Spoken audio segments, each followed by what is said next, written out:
and then we can start straight away. Jessica, you've posted in the chat the link. Okay, can you post again the link and the dedication for me in the chat so I can have it too?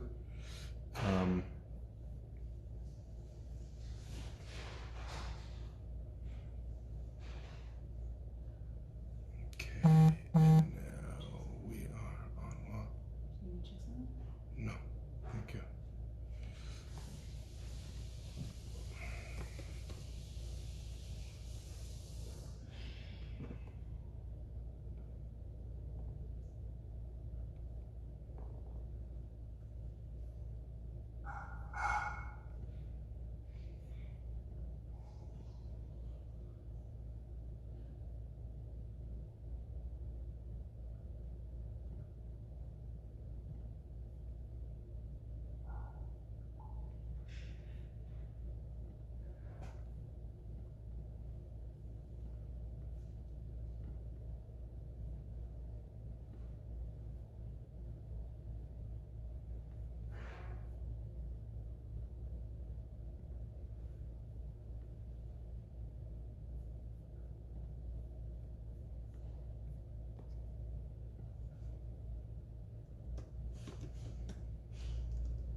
Okay, we should be working.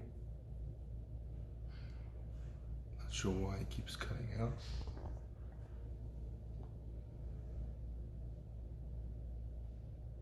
I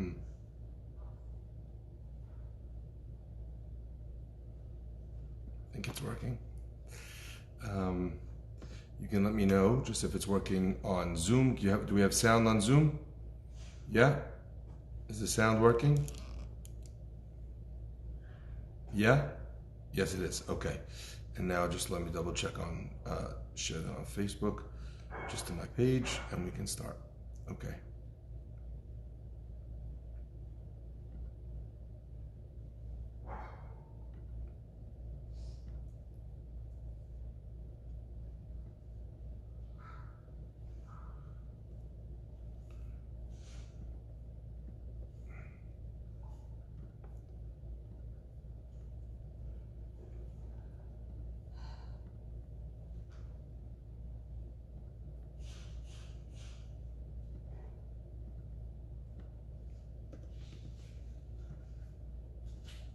Okay. All right, let's begin. So we have, well, let me just pull up this, the sponsorships. All right.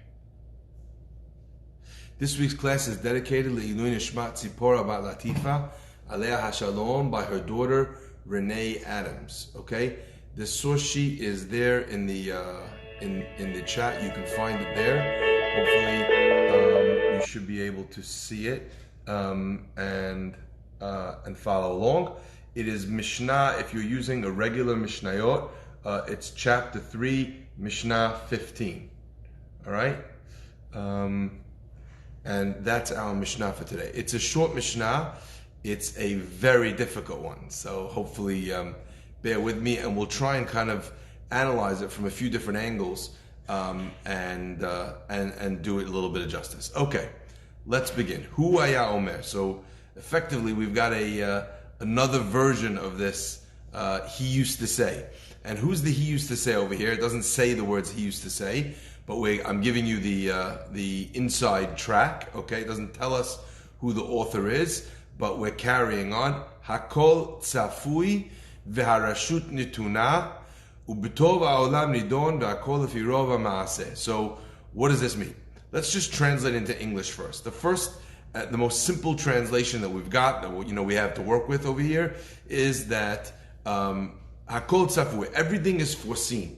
When we're looking at a person's actions in this world, we're looking at the various things that happen to him or to his family. The Mishnah is telling us that there's nothing that goes on in this world, not a single thing.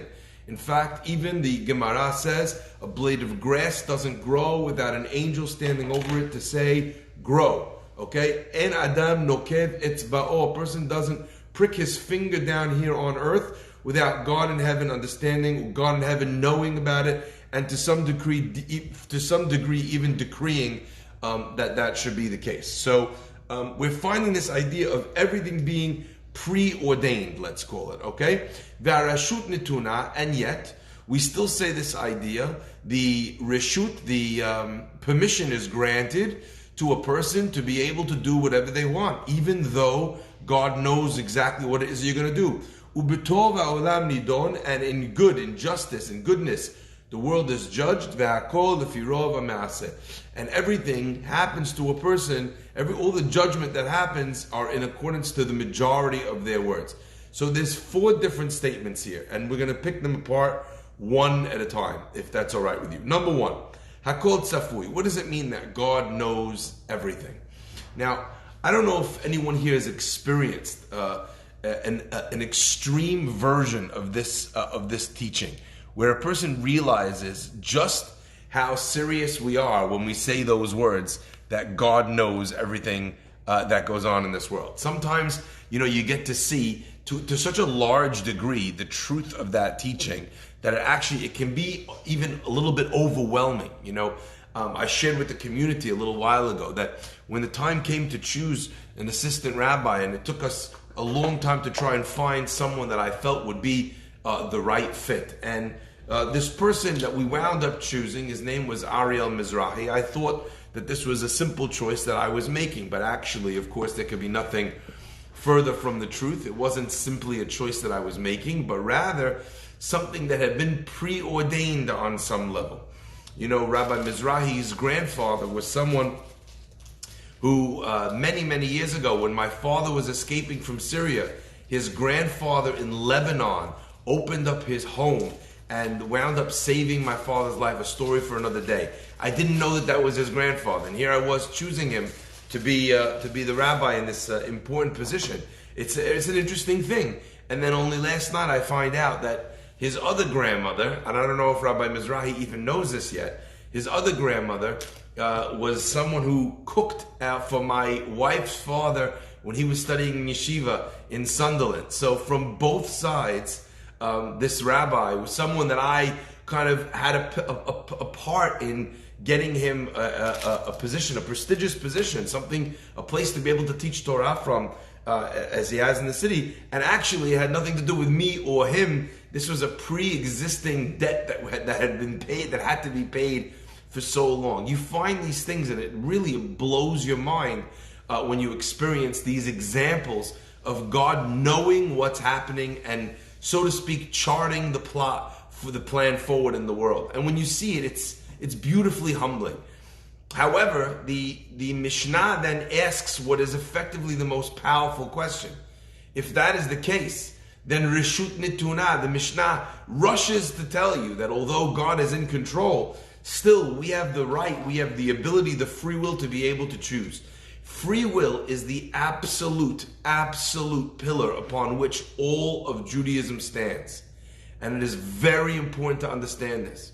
You remove free will from the equation, and suddenly a person has no choice in their mitzvot, they have no choice in their averot.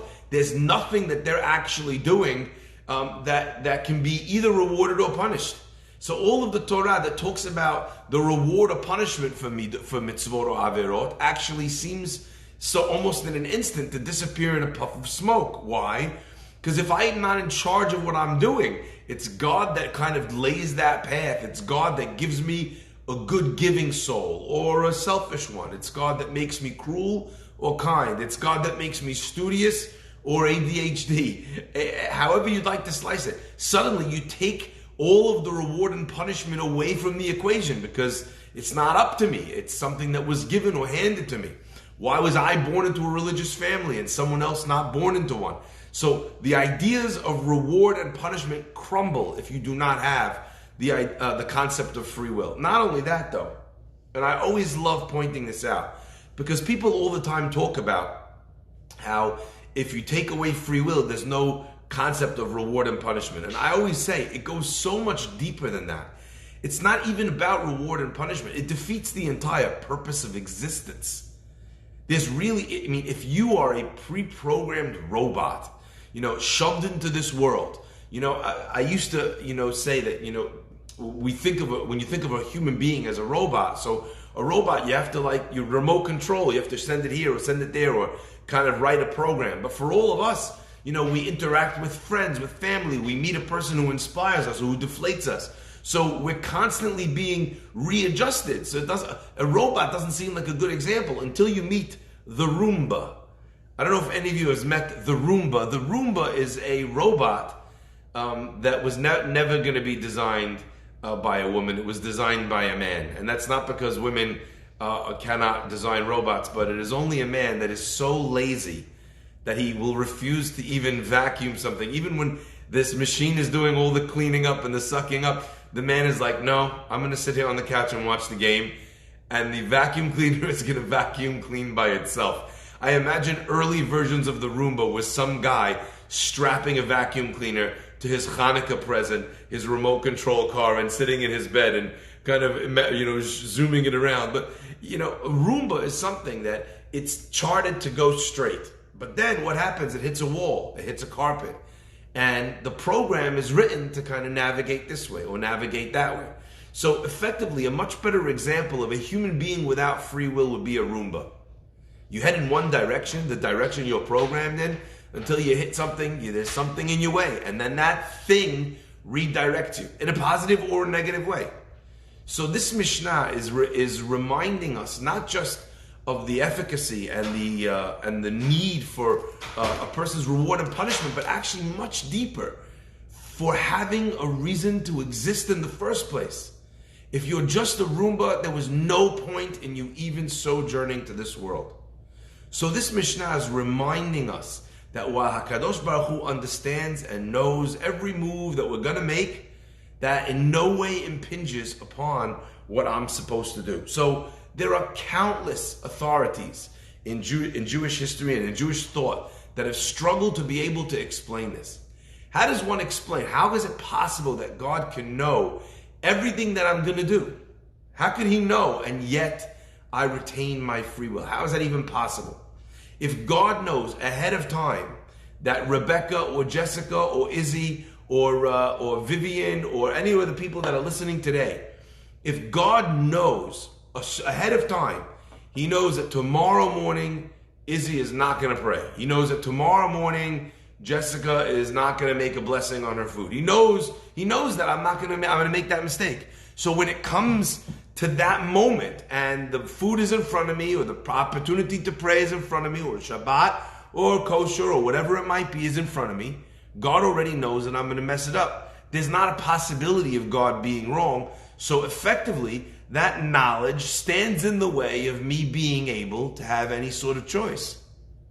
Now, there are many different explanations that deal with this. Rambam is one explanation. Rambam writes cryptically that God's knowledge is not like the knowledge of human beings, and it is something which actually defies our understanding. It's very difficult for us to understand what these terms mean, because, for us, knowledge actually would impinge, our knowledge would impinge on someone's free will. But God's knowledge is something which exists, so to speak, on some level even external to this world. It's not part of the way we see our world, and therefore it doesn't interact with anything that you know. So I'll give you an example. Do you guys remember the film Back to the Future? So in Back to the Future, we have Marty McFly, and Marty McFly gets into the time machine, and he flies all the way back in time, and there are lots of different things that he does that actually mess with the timeline. So as an example, he meets his mother while she's still single. She hasn't yet met his dad, and she actually starts falling in love with Marty McFly. And as she's falling more and more in love with him, which means that she's not going to marry his dad, Marty starts disappearing. Why?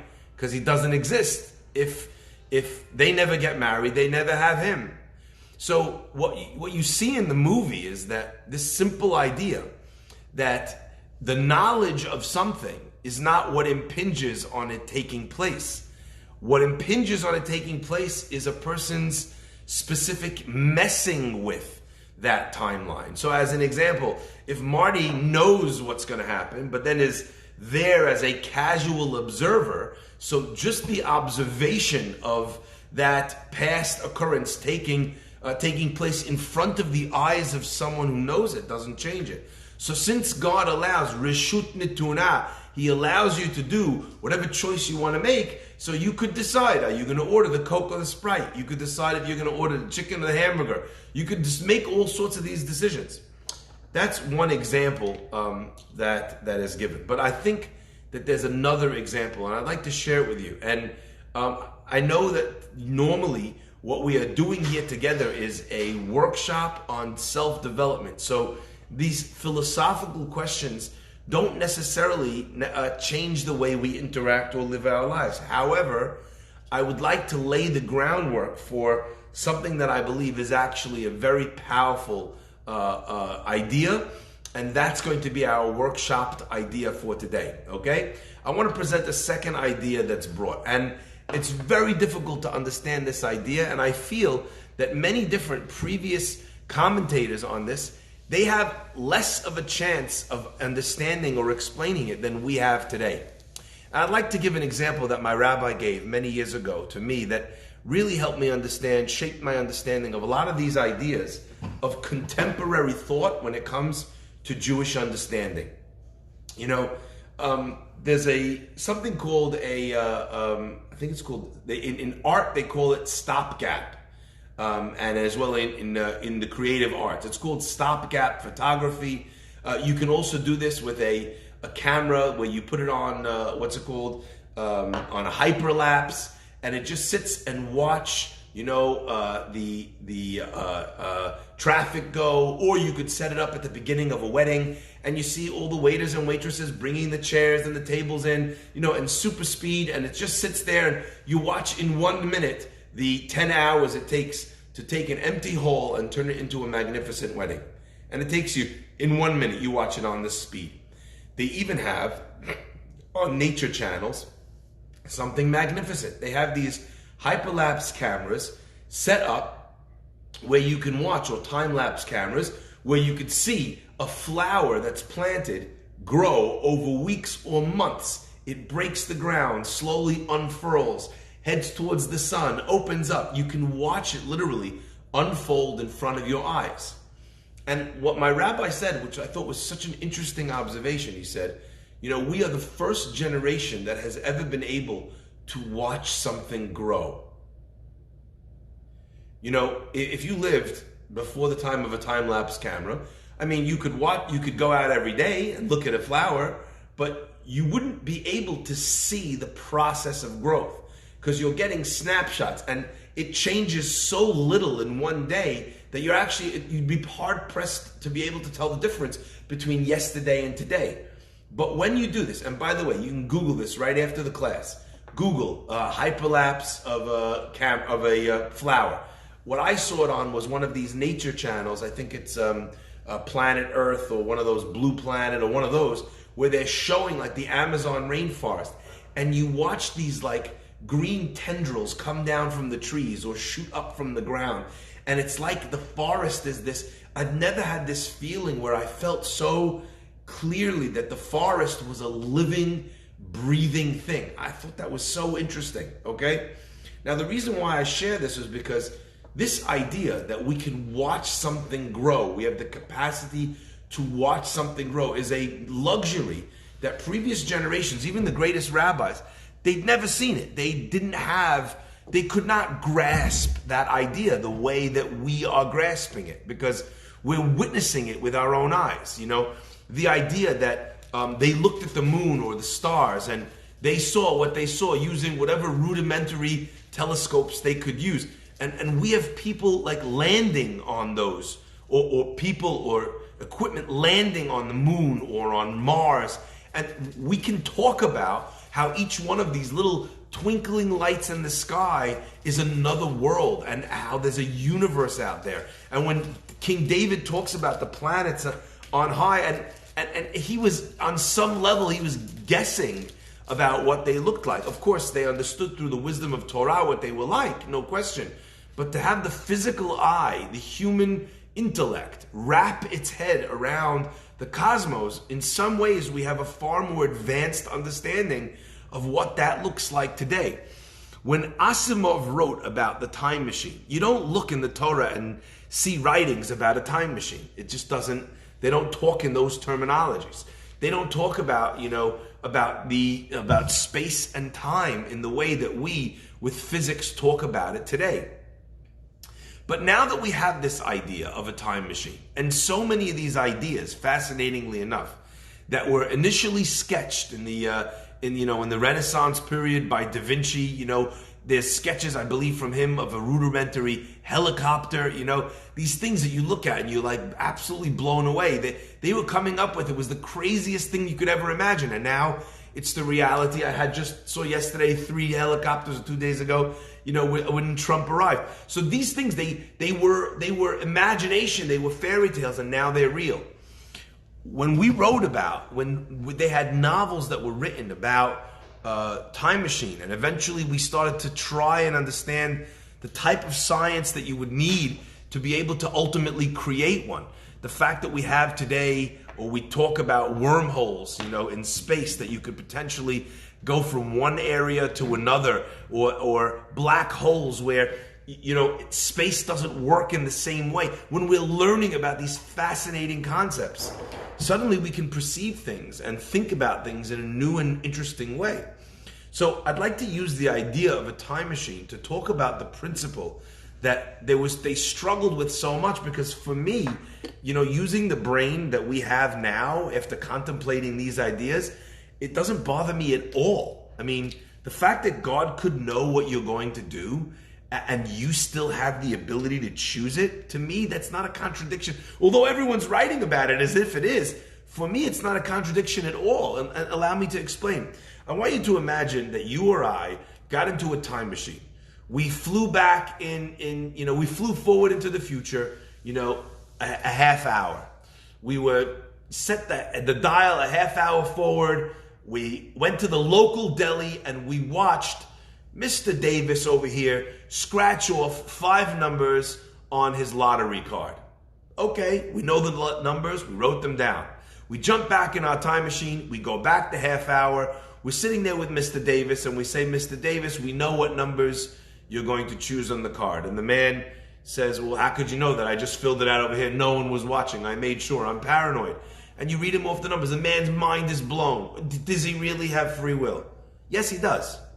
Do you know why you know what those numbers are? Not because there's any sort of contradiction with what he was going to do, but because using your time machine, you witnessed him exercise his free will choice. You watched that. You just happen to have this tool that actually allows you to take that information, go backwards in time, and still have it in front of you. So I think that's incredibly important to understand. We know that God is above time and above space. Once we understand that concept, God is in a perpetual time machine. What that means is he is in the future and in the past and in the present at the same time. Now, if that idea does not you cannot fathom that idea, good, that just means that you're human. But we already have examples of this. You could be on another planet and not understand about this absolute fact truth called gravity. And you're sitting in the moon and you're floating up. As soon as you jump off the moon, you float, out into space. And you're looking at this person, you say, what are you talking about? We think gravity, we think time, we think space are absolutes, but we already have the experience that actually time moves differently in different places. Theory of relativity of time. We know that now. So if there is a God who is above space and time, he is in the past and the present and the future. If time moves slower, could time in some dimension not be moving at all? Potentially. Imagine if God is in this dimension where time does not move at all. That means that everything is occurring in the same exact second. It's happening all at the same time. Much as a person on the moon, where time is moving slower, is observing the person on Earth, where time is moving faster, but they're seeing it through their perspective. It doesn't change the experience of the person on Earth because the person from the moon is watching them. Is this clear? When God knows what you did or what you're going to do, it's not that he knew before you did it what you were going to do. There isn't a before and there isn't an after. It's only that way, viewed through your experience, through your eyes. You know why God knows what you're going to choose? Not because he wrote it in the stars before you were born, but because he watched you choose it completely freely. Happens to be, he was also at the same time that you were doing it. He was before you were doing it and he was after you were doing it. Is this clear? It's such an easy concept to actually wrap your head around once we have contemporary science and the imagination of contemporary authors firing the way we can think based on advances in science. Suddenly, these ideas become eminently understandable. Why am I talking about this in a class which is about self-development?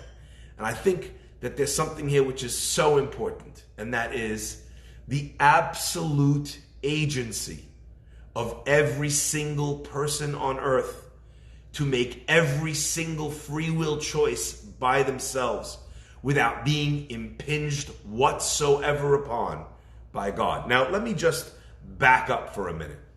What does it mean that we have free will choices? Does that mean that every choice that I make is mine? Absolutely not. If someone puts a gun to your head and says, walk, well, where's my free will choice? Nobody said that every single second of your life is a free will choice. Nobody said that. You don't get to choose if you're tall or short, beautiful or not, fat or skinny, smart or stupid. You don't get to choose that. Much of that will be genetics. Much of that will be culture. Are you in a culture where they teach you to eat healthy, or they teach you to eat, to have a sedentary lifestyle? So many of these things are, so to speak, accidents of birth. That's not what Judaism is talking about when it talks about free will choices. It's not whether or not you chose that Coke or that Coke. That's a choice of preference that animals have.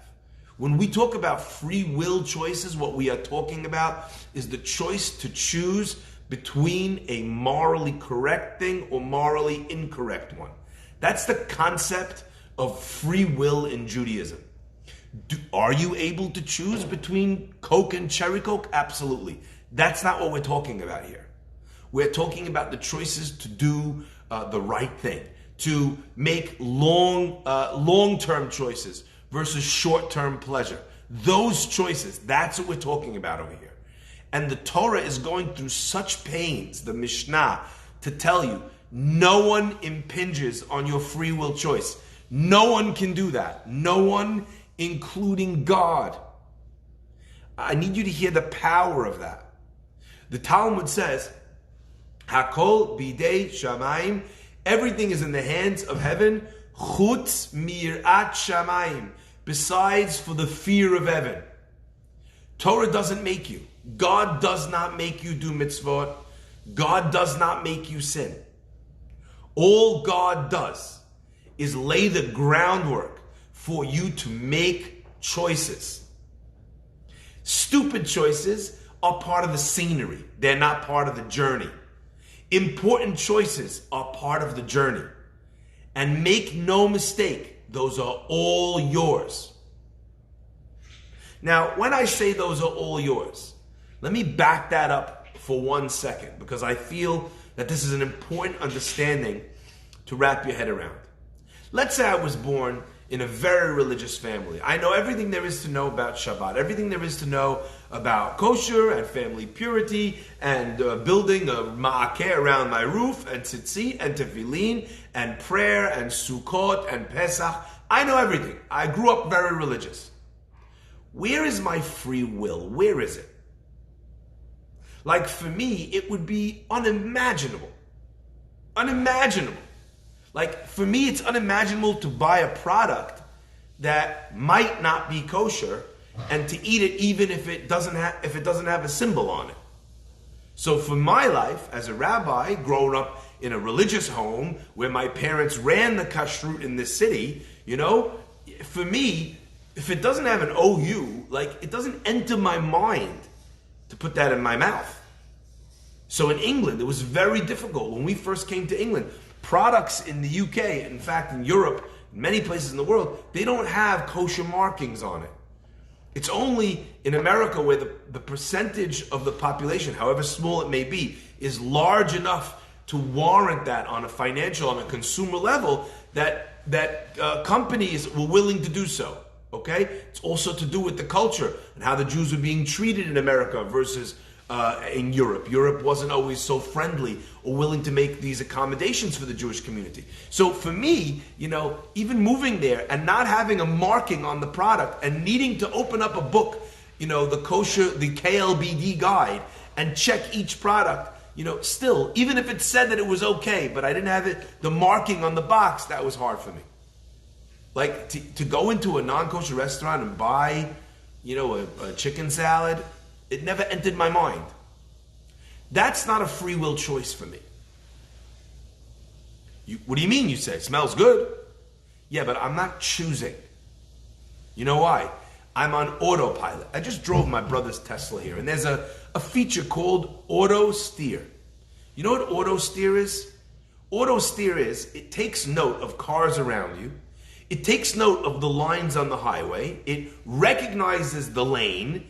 And then what happens is, so long as your hands are loosely on the steering wheel, so you could grab it in case of an accident, the car will drive itself.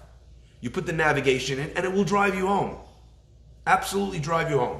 It will avoid cars. It will pay attention to traffic lights. It will pay attention to if you're drifting out of the lane, and it will center you again. Our education and our culture and our surroundings act like these lanes. They keep us in our lane. So there's things that we would never imagine doing. Like, you might not be as 100,000% honest in your business. If someone came to you and you were selling them a watch and they said, well, how much does a watch cost you? And you want to sell it to him for $15,000. You might say, the cost price is $14.98, I have to make a couple bucks on it. It's $15,000. You might give him the MSRP and not how much it cost you. You might fudge like a little bit, Would you walk up to an old lady, punch her in the face, and take $2? You wouldn't do that. Like, that's not an urge. You don't need to fight with yourself to not do that. It never entered my mind that I should stab someone and steal their car, even though there are many times that I really needed a car. That never entered my mind. So when you are on auto steer, those are not choices that you're making. Now, I want you to understand this. What does that mean? Rav Dessler writes in a famous piece called Nikudat HaBechira, which means the point of free will. He writes that you don't get rewarded for those choices. You know why? You're on autopilot. You're not choosing. You're gliding. Now, that sounds like, well, why should I keep kosher then this time? That's not the point. You're going to get rewarded for eating this. It's just that you're not being paid for it now. The way I like to imagine this is, imagine a person comes to Google, and Google says, we want you to work in our research and development team.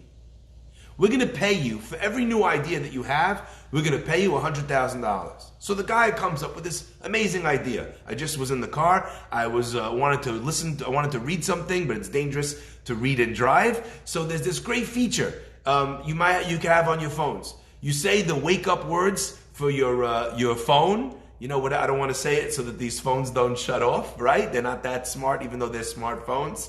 Okay? You say the word, the phone wakes up, and then you give it this command. You tell it to read the web page. And it reads the whole web page to you. You open up to your emails. You have a long email from a coworker who likes to write things out, in 10-page long emails. No problem. You're driving, you tell your phone, reads it out to you. You come up with this idea. They say, this is a great idea. Here's $100,000. By the way, it was invented by 2 Jews. I know because I pushed the play button. I wanted to read about the feature on Google phones. And it's this guy, Yossi Matias and David Kadosh. I was like, I wonder if they're Jewish. Anyway, so what's it called? So, a great idea. 100 grand they pay you. You come in the next day. You say, I want to get paid again. Here's this amazing idea. Here you go. And they say, yeah, but you came in with that yesterday. The work that it took, we pay you so much because the work that it took to get you to this level, that work, that is valuable work. You'll get paid for that. And by the way, they're not paying you $10. They're paying you for all the work it took you to get to a place where this is no longer on your table. Is that clear? So if you're inventing things in Google, if you're getting paid bonuses as a football player, when they pay you that contract, they're not paying you for this game. They're paying you for all the work that you took, for every meal that you smelled and didn't take, so you built up your muscles to the point where now this is not even work for you. It's like being in the gym. If you're lifting what you lifted yesterday, you're doing nothing. You're not developing any new muscle. Okay? So choice, free will choice, exists in the realm when a person is sweating through that choice. If we're learning from this Mishnah then that God, even God himself, doesn't interfere, that this is all down to you, then we read and we understand something magnificent.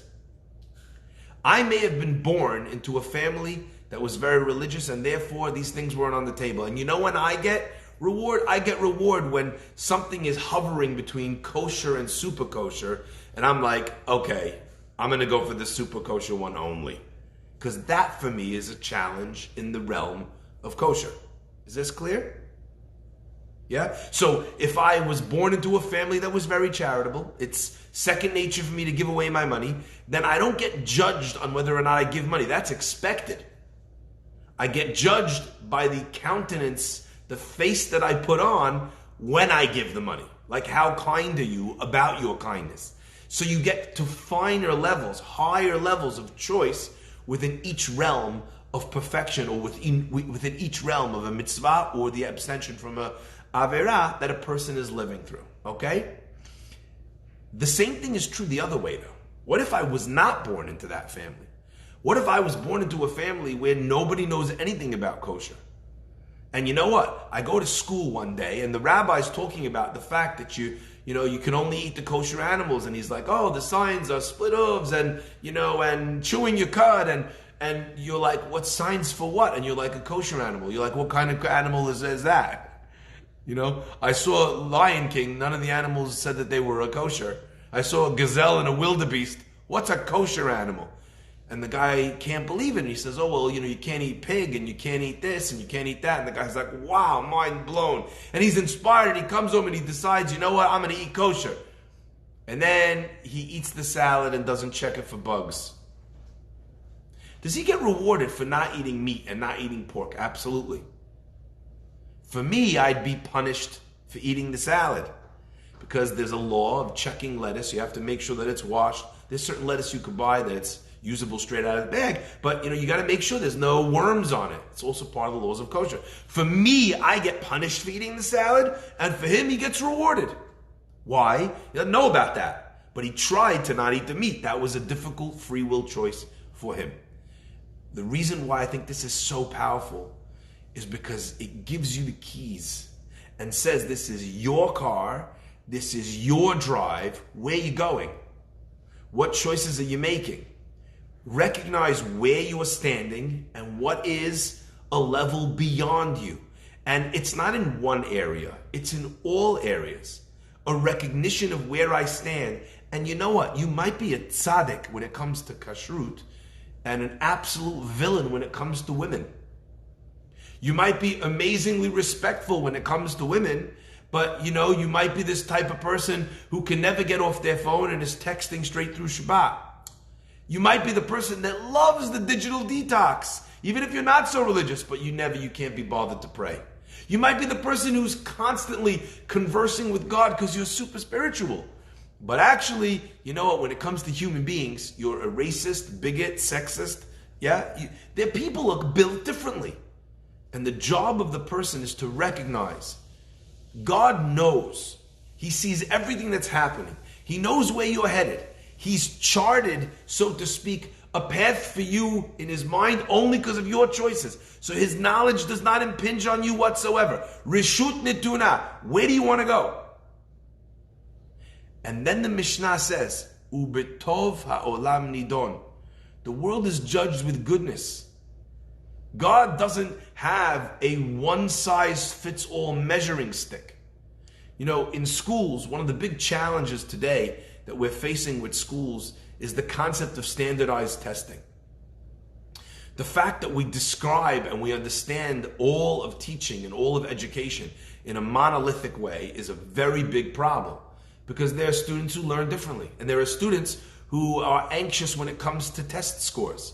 So you want to know if they know the material. You've devised this test to be able, but you're not taking into account that the person is claustrophobic in an exam hall and actually got none of the answers right, not because they don't know the material, but because there's a person in front and a person behind and a person on the side, another person on the other side, and there's a proctor walking up and down or an invigilator walking up and down, and the person is just literally hyperventilating there and doesn't fill out anything.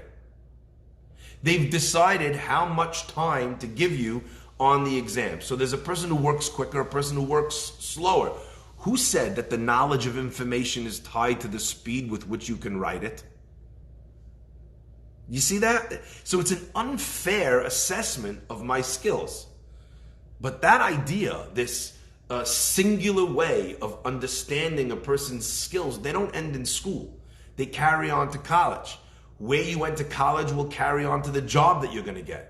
It's an amazing thing. People will decide to date or not date you because if you're from a certain industry, they think in their minds that that actually communicates a certain level of intelligence. You understand? Now, a lot of the things that have to do with having a good marriage or being a good husband have nothing to do with the type of person that you are and the type of job that you have. That might be a lot more to do. In fact, it definitely is a lot more to do with your EQ than your IQ. And having said that, the Torah is communicating, the Mishnah is saying, Ubetova olam nidon. God judges in a good way.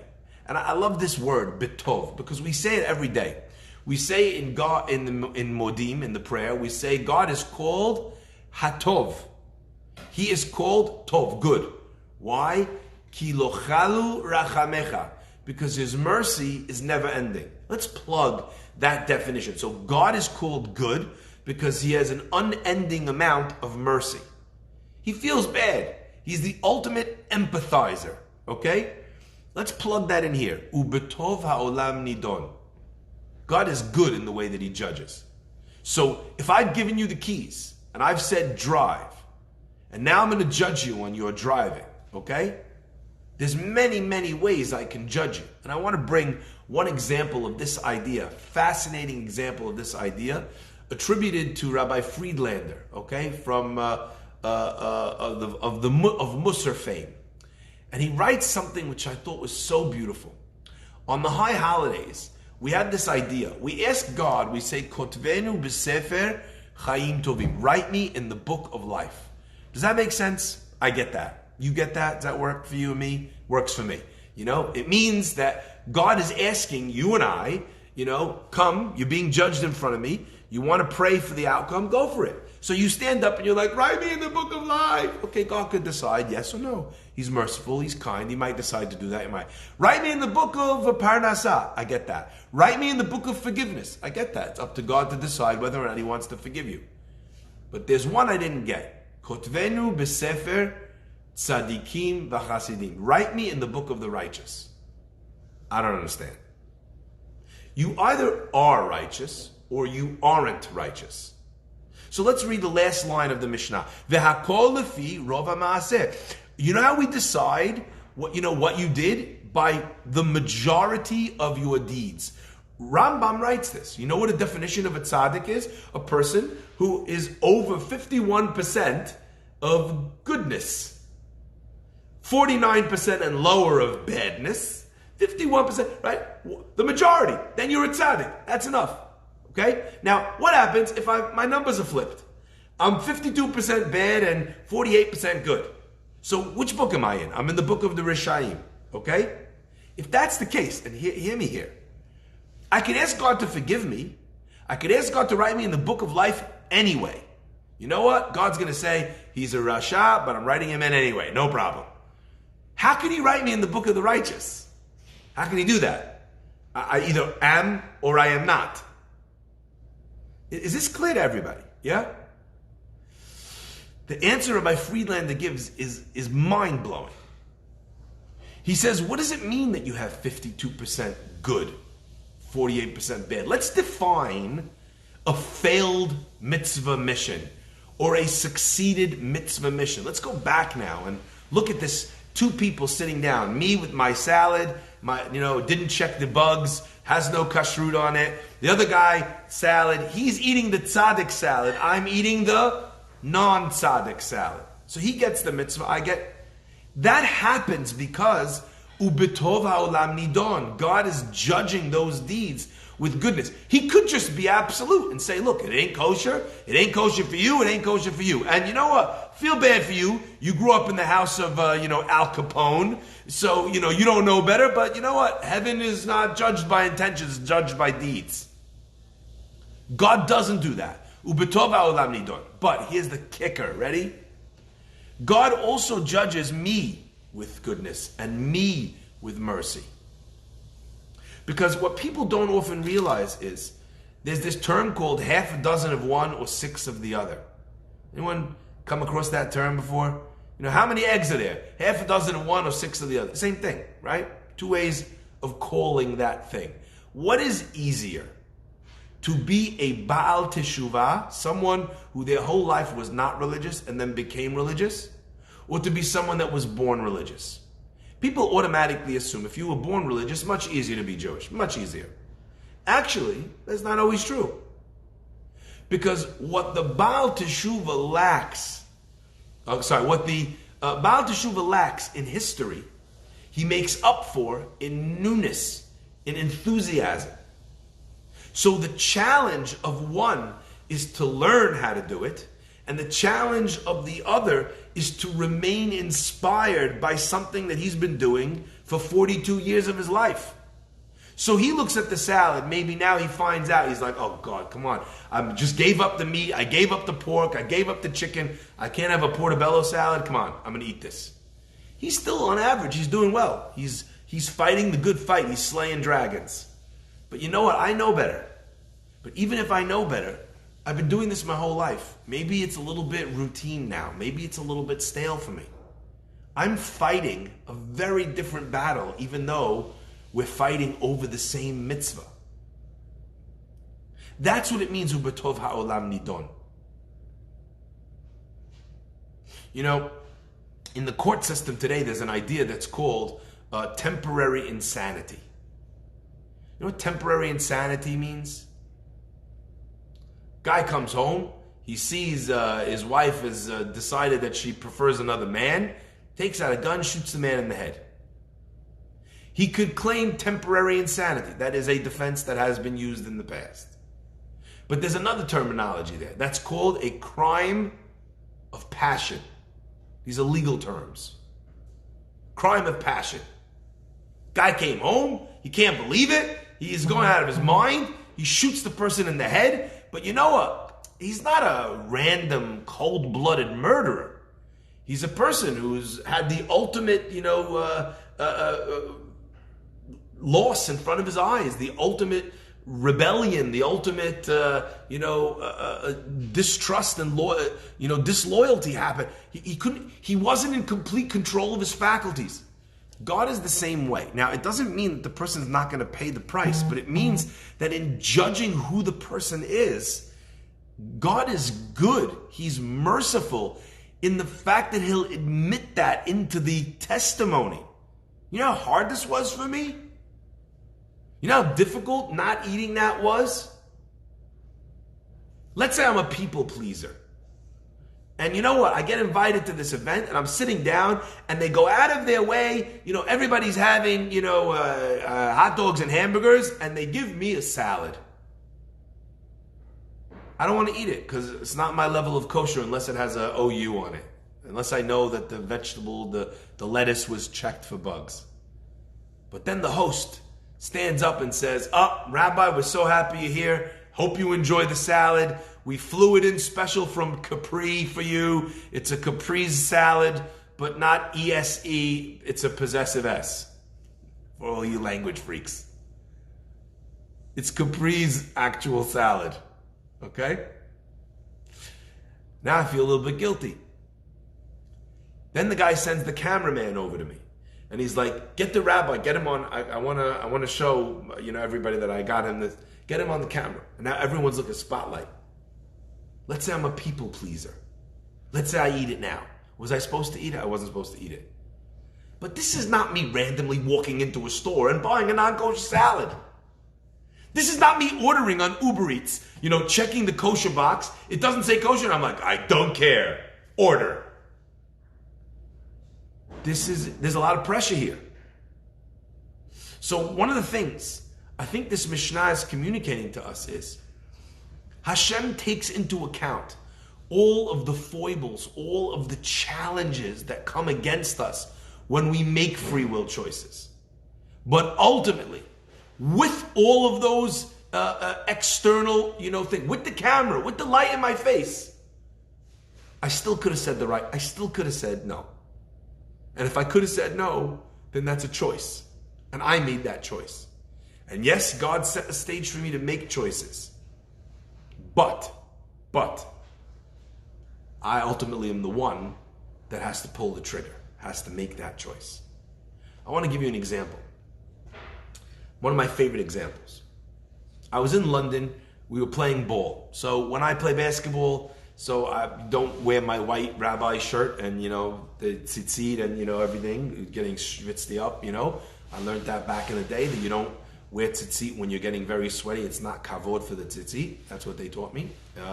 Now, some people do differently, but that's what I do. But I make sure to wear, I don't like playing without a kippah, so, I have like a thing that pulls down, almost like the, those things that come down halfway down your head. Sometimes rappers wear them, kind of like a do-rag, but kind of with elastic in the back, whatever. It's also like Under Armour makes them for underneath the football helmets. Okay, so that way it doesn't fall off. My head is still covered. I'm still a proud member of the Jewish people, even when I'm playing ball. All right? I'm wearing a tank top, shorts, this hat, but I could be mistaken for a white guy who thinks that he's African American, right? I'm on the court, I'm playing, and people didn't really believe that I was a rabbi, all right? So one of the guys, he's like, hey, rabbi. The guy says, what rabbi? He's looking around. They're like, hey, he's the rabbi. He goes like, you're not a rabbi. I was like, okay. Right? I said, have you heard me swear? Did you hear me curse on the court? He thinks for a second. He's like, oh my gosh, you must be a rabbi. That was the proof that he needed. So listen to this. A week later, one of these guys who didn't believe I was a rabbi, thought, oh, this is so interesting. I'm gonna bring my daughter to come play ball with us and meet the rabbi. So it's a guy's game, and I'm not gonna play against a girl. There's a law of being shomer negiyah, which means that a man doesn't touch a woman that he's not married to. It's very difficult to guard somebody or for them to guard you without having that not be a problem. So anyway, I played the first game. She's waiting out for the next with a couple other people. After the first game is over, she comes in. We won the game. I saw she was coming in. I wasn't going to tell her she couldn't play. That's not my call to make. My religion should never impinge on anybody else. I'm a firm believer in that. So I just went out and I sat out on the side. Anyway, she lost, and then I came back in. All right? I came back in to play the next game. Next game, again, we won. Not that I'm the best basketball player in the world, but I had a good game. We won. She comes back on the court. I go to sit. One of the guys, he goes, wait a second, Rabbi, you're sitting down because she's playing, aren't you? I was like, oh no. I was like, no, it's a girl. He goes, you are. And she comes walking up to me with the fingers. So he brings his Jewish daughter, who's very, very anti-Jewish, and she's like pointing fingers in my face. I heard that you're not playing because I'm a woman and you refuse to play with women. And I was like, I'm really sorry. I said, it has nothing to do with you. I don't think that you're a worse player than me. I have respect for the WNBA, right?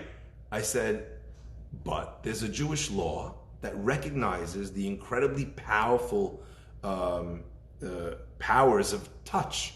And it says that a man should only ever touch his wife. And the only woman I've ever touched in my life will have been my own wife. And that keeps that sacred, and it keeps it holy, and it keeps it, for a man and his wife. And I said, I'm not about to give that up just to play another game of basketball. So you can play at any time you want, but if I have to guard you, or you have to guard, so I'm just not going to do that just to play another game of ball. Nothing against you, I don't mind, but this is about the sanctity of marriage in Judaism. It's about keeping that pure. She's just sitting there. She's like, "Oh my God, that's so nice," right? She says, "Why don't I sit down and you play?" I said, "No, actually, no. You play. That's fine. I just didn't want you to feel insulted because it wasn't a top-bottom thing. It wasn't a better-worse than thing. It wasn't a anti-religious versus secular thing. This is just a relationship thing. It's demonstrated that, when a waitress will come and take a tip from you, when they touch your arm and they say, 'Here's your bill, sir,' statistically, you'll give a higher tip. That's why they do it. They didn't touch you any other time in the meal, only when they gave you the bill. Notice that? That's why they do it, right? There is a power to that, and you don't want to create this connection with anyone else other than your wife. That's just such a beautiful idea, and she appreciated it, okay? In that moment, when everyone's gathered around me, like there's a million rationalizations. As a rabbi, I could have had, oh my gosh, they're all going to think I'm a crazy psycho-religious person. Surely I have more opportunity to be able to connect with people. Surely Hashem would want, surely the mitzvah would be to just not make a scene, right? You get a lot of answers right then. And Hashem is aware of the difficulty that you have then. And you know what? It's not as chamur, it's not as strict when the person has these extra pressures on them as if when they didn't have those pressures. But ultimately you still have a choice. You always have that choice. We are never victims in the story of our own life. And I think one of the beautiful things about this idea that human beings sleep. Why did God create us with the need to sleep? What is the point? It sounds like a very strange thing, doesn't it?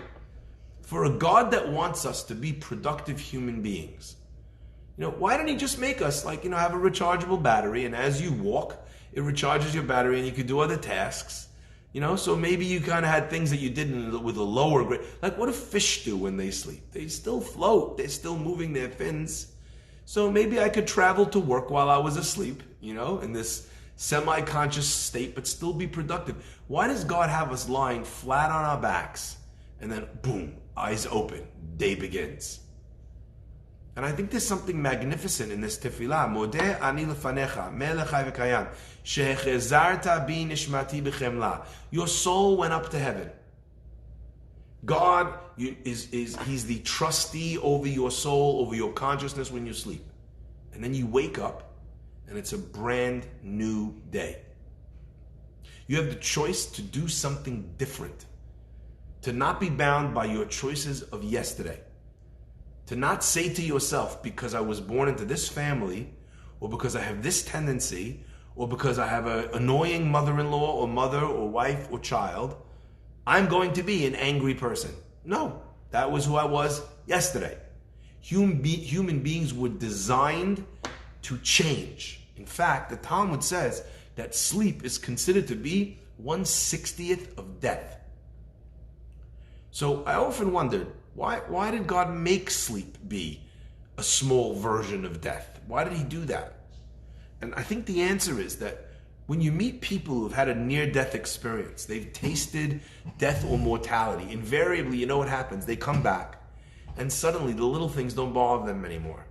Suddenly they're focused on family. Suddenly they want to do good in the world. Suddenly money doesn't mean as much and prestige doesn't mean as much to them because they've had a near-death experience. And I think God created the world in a way where we'd have a fraction of that near-death experience every single night. And your eyes would open and you'd have a new day with new choices. What does today look like? What a magnificent idea. And ultimately, says the Mishnah, you're not going to get judged on that one flaming glory. Remember that song? I'm going out in a blaze of glory. Remember that? We're going out blaze of glory. A lot of people think that that's what Judaism is. That's what religion and spirituality is. Where you have this one great defining moment and that's the end of your life. Or that's, then you've proven yourself to be righteous. No. Judaism says we're taking an average of all of your deeds throughout your entire life. So you remember your GPA? GPA was one of the most annoying things in the world. Having a grade point average. Because you might have been Einstein in math and physics and not paid attention at all in art. And you know what? Your art score is going to bring you down. What? Why? I don't care about art. I'm not going to carry on working on art. I'm going to work on math and physics. And now I have a lower grade point average because of a class I just don't care about that has nothing to do with my ambitions as a scientist. You see that? The Torah says, I'm looking at all of you from the beginning.